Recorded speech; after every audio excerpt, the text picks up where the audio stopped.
Graça e paz em Jesus a todos, amém? Estamos aqui de volta em nossa segunda parte de nossa terceira aula de heresiologia, ok? Nós estamos aqui tratando, verificando a chamada CCB, Congregação Cristã no Brasil, ok? E em continuação, nós falamos já aí sobre aspectos doutrinários, já conversamos sobre o exclusivismo, né, aquilo que caracteriza a CCB como uma seita, ok? Mostramos obras evangélicas publicadas que estão ali mostrando os erros da CCB. Vimos que eles têm uma guerra declarada, vamos falar assim, no campo da doutrina contra as demais igrejas evangélicas, ok? Então, nesse momento, em continuidade, vamos dar uma olhadinha em outro aspecto doutrinário, o batismo. Como que é feito o batismo na congregação cristã no Brasil? Apesar da palavra em Mateus, no capítulo 28, versículo 19, nos ensinar que devemos ser batizados em nome do Pai, do Filho e do Espírito Santo, está na Bíblia, a congregação cristã ensina a prática de um rebatismo, ou seja, se a pessoa foi batizada numa igreja evangélica, se chegar lá, o batismo dessa pessoa não vale, tem que rebatizar. Continuemos.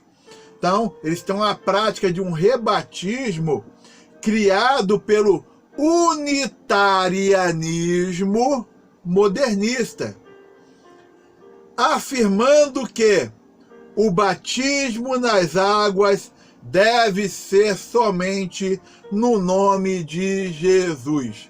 Lá, eles não batizam. Eu te batizo em nome do Pai, do Filho e do Espírito Santo, conforme está bem claro na palavra de Deus. Lá, eles batizam somente em nome de Jesus. Ou seja, eles têm uma interpretação que eles falam o seguinte, que esse batismo das igrejas evangélicas batizarem está equivocado. Então, na visão deles, nós estamos errados, estamos no caminho do inferno. Eles são uma seita, Congregação Cristã no Brasil. Se você não viu a nossa primeira parte dessa nossa terceira aula, assista a primeira parte, ok? Uma outra questão que há dentro da Congregação Cristã do Brasil é o chamado o beber socialmente. O beber socialmente. A Congregação Cristã no Brasil não tem restrição quanto ao uso do álcool. O uso deste produto é liberado aos seus fiéis, que podem até mesmo viver da venda de produtos alcoólicos. A maioria de seus anciãos, que lá não tem pastor é coisa do capiroto para eles, não só tomam bebidas alcoólicas, os anciãos, como também chega a ter bares domésticos, geladeiras e freezers cheios de bebidas alcoólicas para si. E claro, para os amigos que os visitam. Eles usam todas as espécies de bebidas, não faltando o próprio uísque. Vamos lá. Uma pessoa que serve a Deus, uma pessoa que é nascida de novo, uma pessoa transformada por Jesus, tal pessoa não vai beber. Tá errado isso. Tá errado. Bebida alcoólica não é para um homem de Deus ou uma mulher de Deus. Somente uma pessoa que está presa nas garras do alcoolismo, entendeu? É que vai estar tendo esse tipo de atitude. Agora, a questão é que na igreja eles não podem fazer casamento, não podem fazer festa de aniversário, inclusive não podem fazer festa de aniversário nem nas suas próprias casas, não pode, é pecado. Mas beber pode, né? Beber socialmente pode. Ter um bar em casa com tudo quanto é tipo de bebida pode. Então, essa aí é a marca da chamada a Igreja do Véu. Já explicamos sobre a questão do véu. Você depois dá uma olhadinha se você não assistiu no vídeo anterior. E vamos dar continuidade ao nosso contexto. Vamos estar analisando nesse momento outra seita dentro de nossa terceira aula de heresiologia. As Testemunhas de Jeová. Aí o negócio pega, irmão. As Testemunhas de Jeová. Bem, dentro de um resumo histórico do jeovismo, são também chamados de russelitas. Por que são chamados de russelitas? Por causa do seu fundador, Charles Taze Russell. Vou mostrar aqui uma foto dele aqui, somente para estar sendo verificado a nível do nosso aprendizado, ok? Então vamos lá. Charles Taze Russell, fundador da seita Testemunhas de Jeová, nasceu no estado da Pensilvânia, nos Estados Unidos, no ano de 1854. Perturbado pela doutrina das penas eternas, da condenação eterna, tornou-se simpatizante da doutrina adventista, outra seita, a qual abraçou posteriormente. O que o adventismo ensina que é igual ao que o Testemunho de Jeová ensina? Que não haverá condenação eterna, mas que as pessoas serão aniquiladas, erradicadas, vai acabar, vai sumir do mapa. Buf! Deu? Virou fumaça. Então eles ensinam que não será a condenação eterna ou a perdição eterna. Eles ensinam que as pessoas serão eliminadas, as almas serão eliminadas. Vamos lá. Como Russell possuía pontos de vista muito pessoais, principalmente quanto à maneira e ao objetivo da vinda de Cristo, não demorou a haver divergência entre seus pontos de vista e os dos líderes adventistas. Nessa época, em parceria com um adventista de nome N.H. Barbour, escreveu um livro. Essa amizade, porém, durou pouco, pois logo se separaram, após uma acalorada discussão quanto à doutrina da expiação. Um ano após, em 1872, Russell lança os fundamentos do seu movimento, inicialmente com os nomes Torre de Vigia de Sião e Arauto da Presença de Cristo. Posteriormente, foi nomeado esse movimento, essa seita, como as Testemunhas de Jeová. A igreja deles, que não é igreja, chama-se Salão do Reino. Vamos continuar. As ideias de Russell. Russell, ele vivia em frequentes choques com as autoridades e os tribunais, dos quais nem sempre se saía bem. Censurou as igrejas de seus líderes como porta-vozes do engano e como instrumentos do diabo. Terrível! Terrível essa base das Testemunhas de Jeová. TJ. Vamos lá.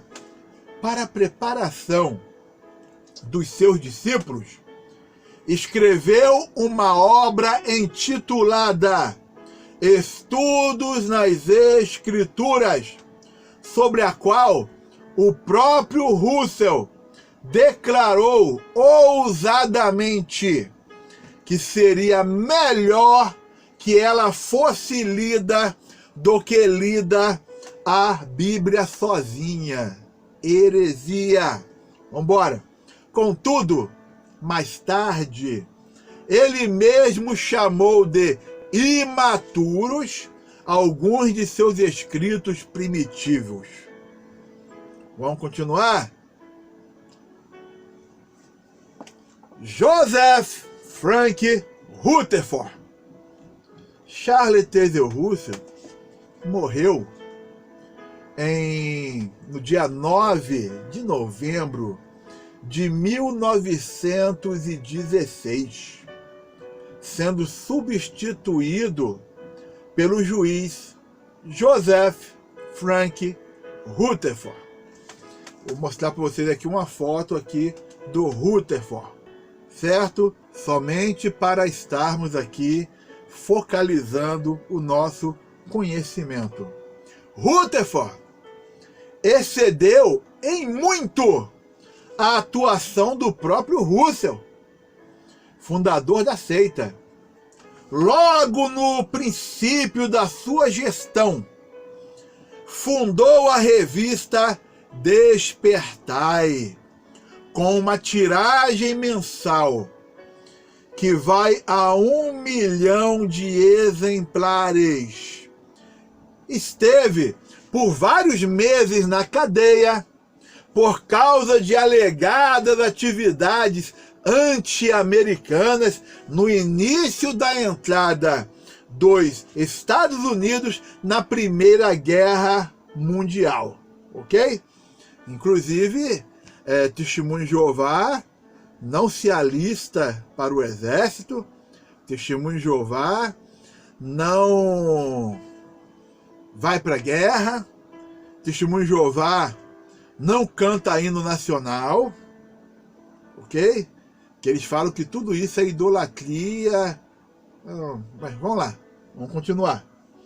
Isto contribuía mais para que Rutherford e seus seguidores tivessem maior ódio da organização do diabo, como tratavam toda e qualquer espécie de organização política ou religiosa que se opunha aos seus ensinamentos e às suas doutrinas. Então, na interpretação do Rutherford, é o seguinte: se o governo ele se opõe às ideias e critérios da instituição religiosa dele, então eles são a organização do diabo.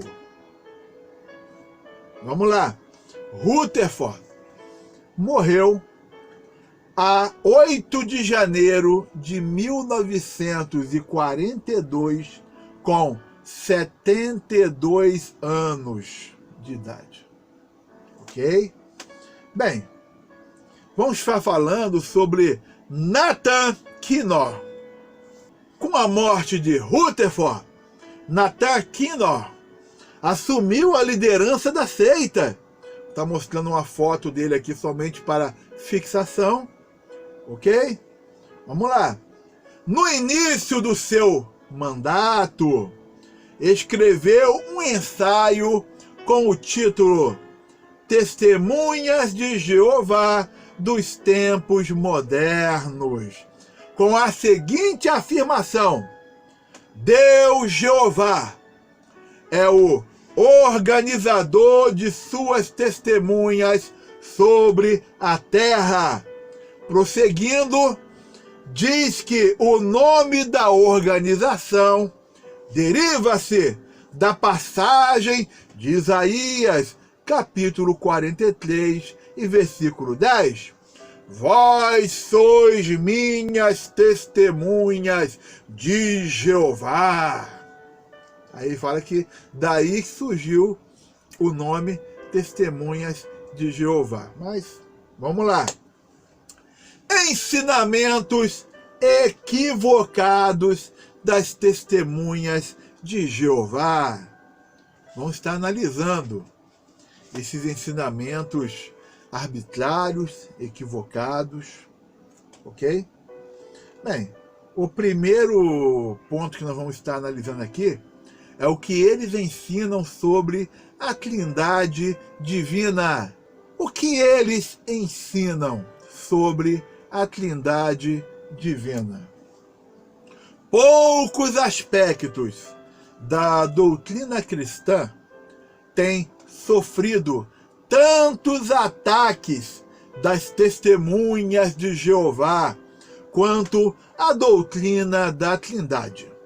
O que eles pensam e dizem sobre este tema é abundantemente mostrado nos seus livros, revistas e palestras, como vemos a seguir. Vamos estar verificando como que eles apresentam, como que eles ensinam a doutrina. Vamos lá. O cúmulo do absurdo. Eles ensinam o seguinte, eu botei aqui só 2 pontos só de ensinamento deles. Satanás deu origem à doutrina da Trindade. Isto está no livro deles, Seja Deus Verdadeiro, título, página 81. Satanás deu origem à doutrina da Trindade. Outro ensinamento. Nimrod casou-se com sua mãe Semíramis, e assim, num sentido, ele, o Nimrod, né, é seu próprio pai e seu próprio filho. Aqui está a origem da doutrina da Trindade. Isso aí foi uma obra escrita por Russell, chamado Estudo das Escrituras. Isso é o cúmulo do absurdo. Ok? Vamos lá. A Trindade divina nas Escrituras. Vamos dar uma olhadinha? Ó, a ideia da Trindade faz-se presente nos seguintes casos mencionados na Bíblia Sagrada. Por exemplo, nós temos a Trindade na criação do homem. Tudo aqui com passagem bíblica. Conclusão divina quanto à capacidade do conhecimento do homem a respeito do bem e do mal. Se você analisar, verificar, você lê a Bíblia, você vai ver que está ali no plural. Confusão das línguas em Babel. Visão e chamamento de Isaías. Quem há de ir por nós? Plural. Ok? batismo de Jesus no Jordão, a grande comissão de Jesus. Não deixem de ler a Bíblia, a palavra de Deus.